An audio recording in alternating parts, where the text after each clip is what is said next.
The observation deck of the human research vessel Harmony hummed with quiet tension as Marcus Sterling adjusted his formal, diplomatic jacket for the third time. Through the reinforced transparisteel windows, the sleek curves of the Xanthari diplomatic ship Whispering Current grew larger against the starfield.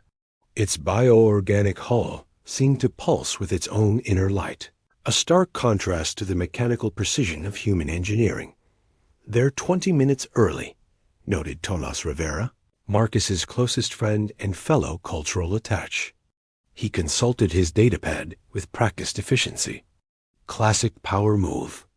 The Xanthari love making others wait, but hate waiting themselves. Marcus nodded, running a hand through his brown hair. At 32, he was one of the youngest diplomats ever assigned to handle first contact protocols, a position he'd earned through his natural gift for languages and cultural adaptation. The Xanthari had been particularly challenging their crystalline, blue skin and ethereal grace hiding minds that viewed humanity as amusing, but ultimately inferior newcomers to the galactic stage. Any word on what this special diplomatic gesture is supposed to be? Marcus asked, though he suspected he wouldn't like the answer. The Xanthari message had been deliberately vague, mentioning only a gift to strengthen human-Xanthari relations. Intelligence thinks it's another one of their elaborate jokes, Tomas replied. Remember the singing crystals that only produced sounds humans couldn't hear? Or the poetry that was only meaningful when read backwards in zero gravity? The ship's communication system chimed softly. All diplomatic personnel to Docking Bay 7. Our Xanthari guests are requesting immediate boarding clearance. Marcus straightened his shoulders. Time to see what they have planned for us this time. The docking bay had been prepared with full ceremonial protocols, honor guards in dress uniforms, diplomatic banners, even a small orchestra to provide appropriately welcoming music. Marcus took his position at the front of the reception committee, flanked by Captain Helena Cross and the ship's senior staff. The airlock cycled open with a soft hiss, and the Xanthari delegation emerged in their characteristic flowing robes that seemed to move independently of any breeze. Ambassador Keth Vorlin led them, his tall, willowy frame draped in deep purple silk that complemented his pale blue skin. His silver hair was woven with tiny bells that chimed softly with each movement. Honored Marcus Sterling, Ambassador Vorlon said, his voice carrying the musical quality that made all Xanthari speech sound like poetry. The Xanthari Collective extends its warmest regards to humanity and the crew of the Harmony. Ambassador Vorlon, Marcus replied with a formal bow. We are honored by your presence and curious about this diplomatic gift you mentioned. A ripple of what might have been amusement passed through the Xanthari delegation. Vorlon's lips curved in what could charitably be called a smile. Indeed, we bring a gift that will strengthen the bonds between our peoples in ways previously unimaginable. A gesture that demonstrates our commitment to deeper understanding. At his signal, the delegation parted, revealing a fourth figure who had remained hidden behind them. Marcus felt his breath catch as she stepped forward into the light. She was, unmistakably, Xanthari, tall and graceful with the characteristic blue-tinted skin that seemed to hold starlight beneath its surface. But where most Xanthari carried themselves with distant aloofness, there was something different about her. Her hair was darker than the usual silver, more of a deep midnight blue, and her eyes weren't the typical pale blue of her people, but rather a shifting violet that reminded Marcus of nebulae. She wore a gown of flowing white fabric that seemed to move like liquid, and as she walked toward him, Marcus noticed she moved with purpose rather than the typical Xanthari glide.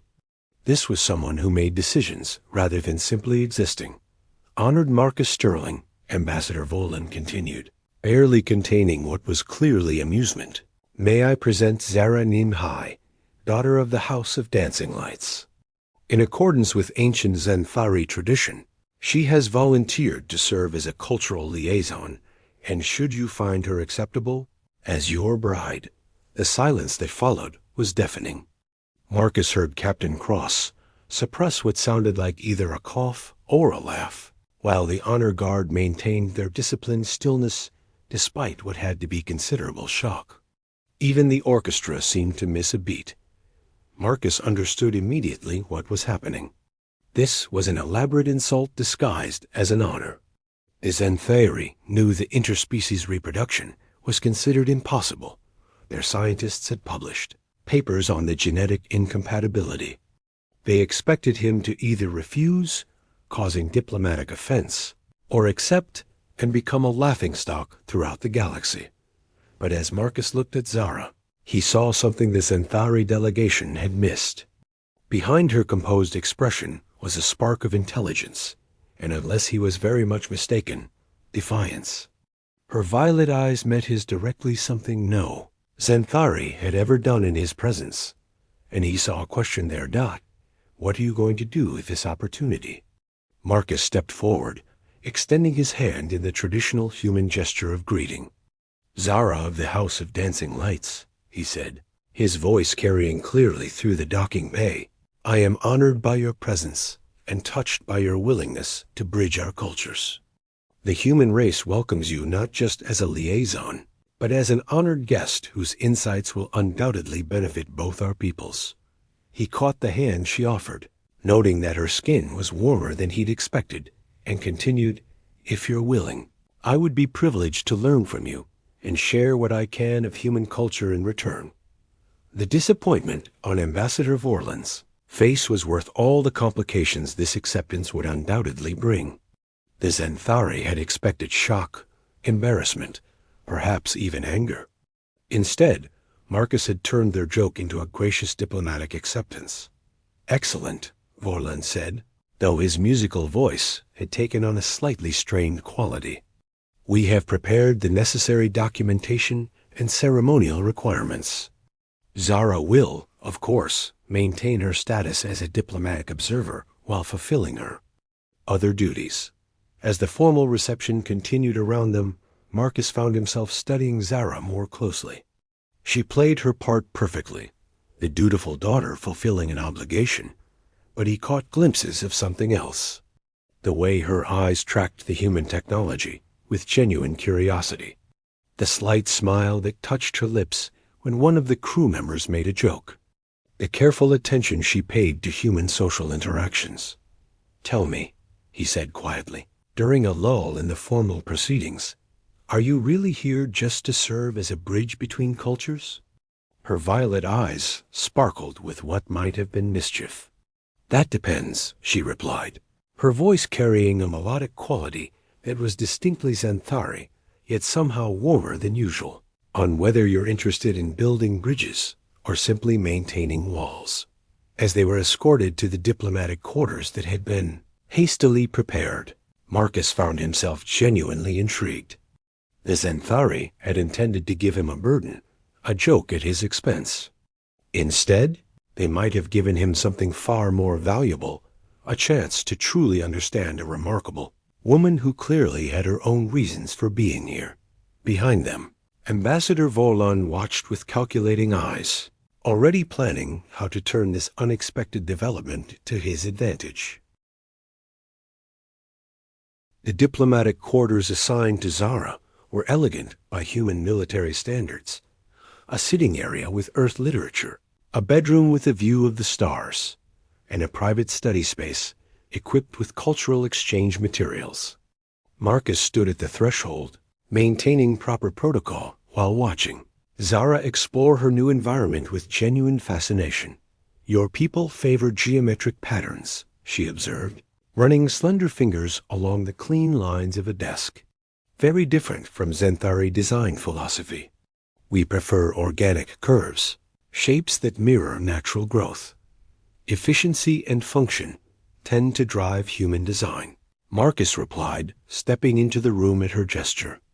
Though we're not without appreciation for beauty.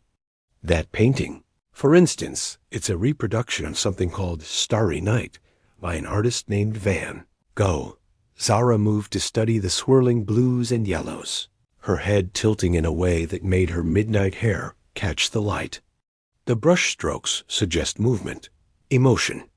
Your Van Gogh painted not just what he saw, but what he felt about what he saw. Exactly. Marcus found himself impressed by her insight. Most diplomatic exchanges focus on politics and trade. It's rare to have someone interested in the deeper cultural aspects. Politics and trade are merely the surface, Zara said, turning to face him. Her violet eyes seemed to shift color in the room's lighting. Deeper one moment, lighter the next. To truly understand a people, you must understand their art, their dreams, their fears. Tell me, Marcus Sterling, what do humans dream about? The question caught him off guard with its directness. In his experience, Centauri communication was typically layered with metaphor and indirection. We dream about many things: exploration, discovery, connection with others, building something better for our children. And what do you dream about? She asked, settling onto the couch and gesturing for him to join her. Not humans in general, but you specifically. Marcus hesitated before taking the offered seat, maintaining a respectful distance. I dream about understanding, about finding common ground between different peoples, different ways of thinking, about proving that differences can be bridges rather than barriers. A noble dream, Zara said softly. Mine are not so different.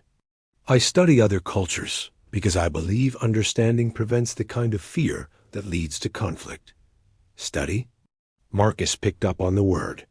Your role here isn't purely ceremonial, then? Zara's lips curved in a smile that seemed more genuine than any expression he'd seen from a Xanthari before. I'm a xenocultural anthropologist, trained in comparative sociology and psychological adaptation patterns. When the diplomatic council proposed this ... arrangement, I saw an opportunity for real research rather than the second-hand reports we typically rely on. So you volunteered to be a diplomatic bride in the name of science? I volunteered to spend time among humans to understand what makes your species so adaptable, so resilient, she corrected. The bride aspect was the council's addition. They thought it would be amusing to watch human reactions to an impossible pairing. Marcus leaned back, studying her carefully. Impossible because of genetic incompatibility? According to our best scientific understanding, yes. Xanthari and human biology should be fundamentally incompatible for reproduction. She paused, and he caught a flicker of something in her expression: curiosity? Hope? Though I sometimes wonder if our understanding is as complete as we assume. Over the following days, as the formal diplomatic negotiations continued in conference rooms and official settings, Marcus and Zara established their own private cultural exchange. Each evening, they would meet in one of their quarters, sharing stories, ideas, and perspectives that went far beyond official diplomatic protocols. Tomas noticed the change in his friend almost immediately. You're different, he observed one morning as they reviewed the day's negotiation schedule. More, I don't know, energized? The cultural exchange is proving more engaging than expected, Marcus replied, trying to keep his tone professional. Cultural exchange, Tomas repeated with a knowing look. Is that what we're calling it? Because half the crew has noticed the way you two look at each other during formal functions. Marcus felt heat rise in his cheeks. We're maintaining complete diplomatic propriety. Didn't say you weren't. I just said you look at each other like you're having entirely different conversations than everyone else in the room. Tomas leaned forward conspiratorially. And honestly, good for you. She's clearly brilliant, and from what I can tell, she's choosing to spend time with you rather than just fulfilling an obligation. That evening's conversation proved Tomas's observation correct. Zara had prepared human tea a skill. She'd apparently been practicing and had questions about human bonding, rituals. Your people form pair bonds for emotional, rather than purely reproductive reasons, she observed, handing him a cup that smelled surprisingly accurate to Earl Grey. This is unusual among galactic species. Most prioritize genetic compatibility and resource sharing. Humans fall in love, Marcus said simply. We choose partners based on emotional connection, shared values, intellectual compatibility. Physical attraction is part of it, but not the only part. Love? Zara repeated the word as if tasting it. An emotion-based permanent bonding decision. Do you believe in it? I do, Marcus admitted. I've seen it work. My parents were married for 43 years, deeply devoted to each other. They were partners in every sense, supporting each other through everything life threw at them. And you hope for something similar? Marcus looked at her, noting how the evening light played across her blue-tinted skin, how her violet eyes seemed to hold depths he was only beginning to explore. I hope for connection, for someone who challenges me, who sees the universe differently than I do, but shares fundamental values about what matters. What matters to you? She asked, moving closer on the couch. He noticed she'd been doing that more, often seeking physical proximity in a way that seemed natural rather than calculated. Honesty, curiosity, the courage to grow and change. Compassion for others, even when they're different from you. He paused, then decided to risk honesty. What matters to you, Zara? Knowledge, understanding, the bravery to question what you've been taught when evidence suggests otherwise. She set down her tea and turned to face him fully. The wisdom to recognize when something unexpected might be more valuable than something planned. The air between them seemed charged with possibility. Marcus found himself leaning closer, drawn by something deeper than diplomatic courtesy or even physical attraction. There was an intelligence in her eyes, a warmth in her voice that spoke to something fundamental in his nature. Zara, he said quietly, I should probably mention that what we're doing here, these conversations, this connection we're building, it's not standard diplomatic protocol. I know, she replied, her voice taking on a softer quality. In Zenthari culture, what we're sharing would be considered deeply intimate, the kind of emotional openness typically reserved for life bonds. And how do you feel about that?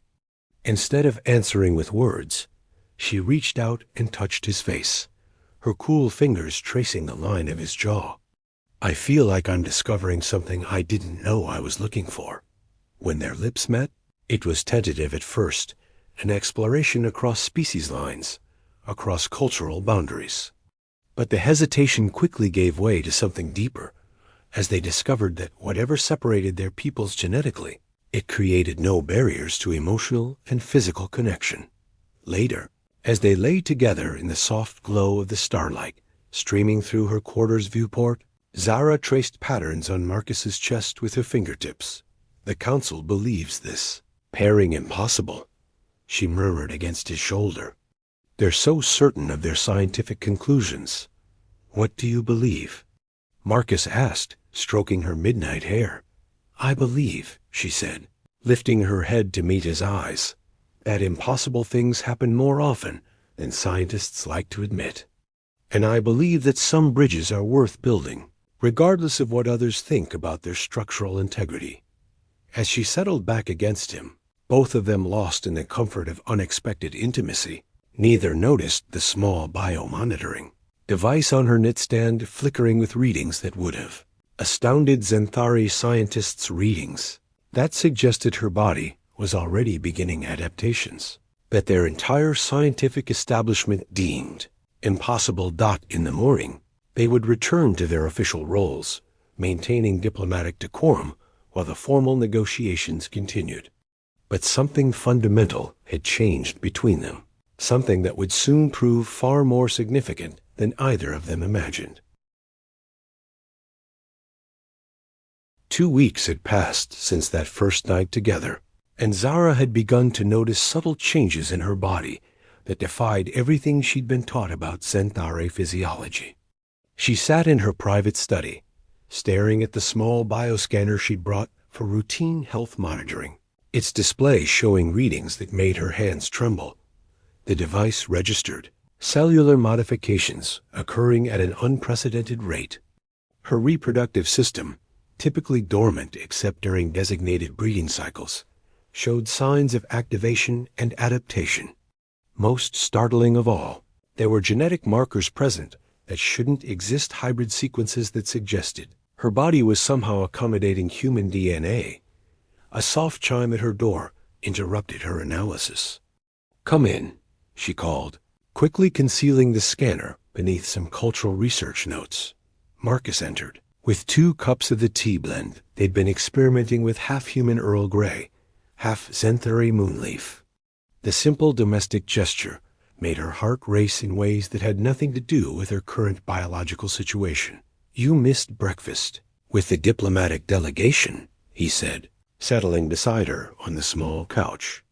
"Tomas said Ambassador Volan was asking about your absence. I told him I was conducting detailed analysis of human social hierarchies," Zara replied, accepting the warm cup gratefully. "Which isn't entirely untrue." Marcus studied her face with the careful attention she'd grown to appreciate. "You look tired. Are you feeling all right?" The question was innocent enough, but Zara felt a flutter of panic. How could she explain that her body was undergoing changes that violated every principle of Xanthari science? That she might be carrying proof that their species weren't as incompatible as everyone believed? "Just adjusting to your ship's environmental systems," she said, offering what she hoped was a reassuring smile. "Xanthari physiology requires more calibration time than our diplomats typically admit." It wasn't entirely a lie. Her body was adjusting, just not in the way she'd implied. Over the next few days, the symptoms became harder to hide. Morning nausea that human literature suggested, but Xanthari biology shouldn't experience. Heightened sensitivity to certain smells. Energy fluctuations that left her exhausted at odd hours. Dr. Elena Vasquez, the Harmony's chief medical officer, noticed during a routine diplomatic health check. "Your cellular metabolic rate has increased by 12% since your last scan," Dr. Vasquez observed, reviewing her tricorder readings with professional curiosity. "And your hormonal balance shows some interesting fluctuations. Are you experiencing any unusual symptoms?" Zara maintained her composure, though her mind raced. Dr. Vasquez was known for her discretion, but she was also thorough. Some fatigue, occasional digestive sensitivity. Nothing concerning. The doctor made additional notes. "Your body chemistry suggests you're under some form of biological stress. Not harmful stress," she added quickly, "but significant change. Have you been exposed to anything new? Different foods, environmental factors, interpersonal situations?" The last word was delivered with the careful neutrality of a medical professional who suspected more than she was saying. "I've been immersing myself in human culture quite thoroughly," Zara replied carefully. "Perhaps more thoroughly than my system anticipated." Dr. Vasquez nodded slowly. "Cultural immersion can indeed cause physiological responses. I'd like to schedule a follow-up scan in a few days, just to monitor these changes." "And Zara?" She met the Xanthari woman's eyes directly. "If you need to discuss anything confidentially, my office maintains complete medical privacy. That extends to all personal matters that might affect your health." That evening, Zara found herself pacing Marcus's quarters while he prepared dinner, a simple human meal he'd been teaching her to appreciate. The domestic normalcy felt surreal given the magnitude of what she was hiding. "The formal negotiations conclude tomorrow," Marcus said, stirring something that smelled wonderfully of herbs and spices. "Ambassador Vorlin mentioned they'll be departing within 48 hours. "Yes," Zara replied, her voice tighter than she'd intended. "The diplomatic mission will be complete." Marcus turned to study her, noting the tension in her posture. "That doesn't sound like something you're happy about." Zara stopped pacing and faced him. In 48 hours, she would be expected to return with the delegation, carrying with her whatever data she'd gathered about human culture. But she would also be carrying something that could change the relationship between their species forever. "Marcus," she said carefully, "hypothetically speaking, If someone discovered something that challenged fundamental scientific assumptions, something that could have significant political implications, what would you advise them to do? He set down the spoon and gave her his full attention. That's quite a hypothetical. Would this discovery benefit people or potentially cause harm? It could be either, depending on how it's handled. It could bridge understanding between different groups, or it could create fear and conflict. Marcus moved closer, his expression serious. Then I'd say it depends on whether you trust the people who would need to know about it, and whether you believe the potential benefits outweigh the risks, and if the person making the discovery might face serious consequences for having made it. Then, Marcus said softly, reaching out to take her hands, I'd say they shouldn't face those consequences alone. That they should find people they trust to help them navigate whatever comes next. Zara looked into his warm brown eyes and made a decision. That would change everything. I'm pregnant, she said simply. Marcus went very still. That should be impossible. According to every Xanthari scientist, yes. According to my bioscanner, no. She squeezed his hands. My body has been adapting since our first night together. Adapting in ways that suggest our species are far more compatible than anyone realized. Marcus sat down heavily, pulling her down beside him. Are you sure? The genetic markers are unmistakable. I'm carrying a hybrid child, half human, half Xanthari. The first of its kind. She paused, watching his face carefully. How do you feel about that? For a long moment, Marcus didn't respond. Then a slow smile spread across his features. Terrified, he admitted, and amazed, and ... He pulled her into his arms. And incredibly honored that you chose to tell me. There's more, Zara said against his shoulder. If Ambassador Vorlan discovers this, he'll recall me immediately. The political implications are enormous. A successful human-Xanthari hybrid proves that our species can interbreed, which changes everything about how we relate to each other. Then we don't let him find out, Marcus said firmly. Not until we're ready to control how the information is revealed. That might not be possible. Dr. Vasquez is already asking questions, and Xanthari pregnancy progresses more rapidly than human gestation. I'll be showing obvious signs within another 2 weeks. Marcus held her tighter. Then we have 2 weeks to figure out how to protect you and our child. Our child. The words sent warmth through Zara that had nothing to do with biology and everything to do with the realization that she was no longer alone in this. There's something else you should know, she said quietly. I haven't just been studying human culture. I've been falling in love with a human. With you? And that's going to complicate everything even more. Marcus pulled back to look at her, his eyes bright with emotion. Only if love is a complication instead of a solution. As they held each other in the quiet of his quarters, both understood that their situation had just become far more complex than a simple diplomatic exchange. They were carrying proof that the barriers between their species were not as absolute as everyone believed, proof that came in the form of new life and new love that would challenge both their worlds. The next morning would bring the final day of negotiations, and with it, decisions that would determine not just their future, but potentially the future relationship between humanity and the Xanthari collective. But for now, they had each other, and the quiet certainty that some bridges, once built, could never be torn down. Outside the viewport, stars wheeled in their ancient patterns, indifferent to the small miracle taking place aboard the Harmony, a miracle that had begun as a diplomatic joke and was becoming something that might reshape the galaxy's understanding of what was possible between different worlds.